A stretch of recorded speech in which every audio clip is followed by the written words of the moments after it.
Welcome to IBTV. Komaram Bheem Asifabad జిల్లాలో జైనూర్ నుంచి ఉట్నూరు వరకు జిల్లా రహదారి అధ్వానంగా మారిందని వామపక్ష పార్టీలు ఆందోళన వ్యక్తం చేశాయి. సిపిఎం జిల్లా కార్యదర్శి వర్గ సభ్యుడు దుర్గం జనకర్ మాట్లాడుతూ ఈ మార్గం గుంతలతో నిండిపోయి ప్రమాదకరంగా మారిందని చెప్పారు. తరచూ రోడ్డు ప్రమాదాలు జరుగుతున్నాయని, వాహనాలు దెబ్బతింటున్నాయని అన్నారు.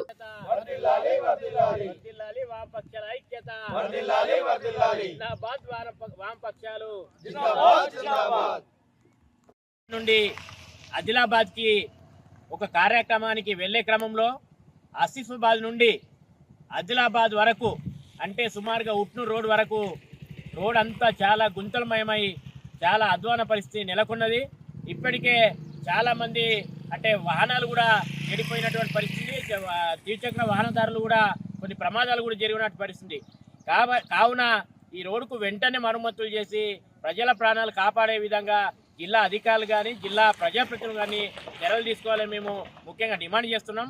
ఎందుకంటే ఇదే రోడ్డు మార్గాన జిల్లా అధికారులు కానీ జిల్లా ప్రజాప్రతినిధులు కానీ అదేవిధంగా మంత్రులు కానీ రాకపోకలు కొనసాగిస్తున్నారు తప్ప ఈ రోడ్డుని మాత్రం చూసినటువంటి దాఖలాలు లేవు.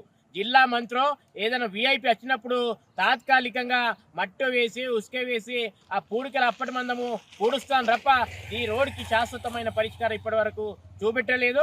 కాబట్టి ఇప్పటికైనా ప్రజల ప్రాణాలను దృష్టిలో ఉంచుకొని ఈ రోడ్డుకు వెంటనే మరమ్మతులు చేయాలని వామపక్షాలు ఈరోజు ప్రభుత్వాన్ని డిమాండ్ చేస్తూ ఉన్నాం.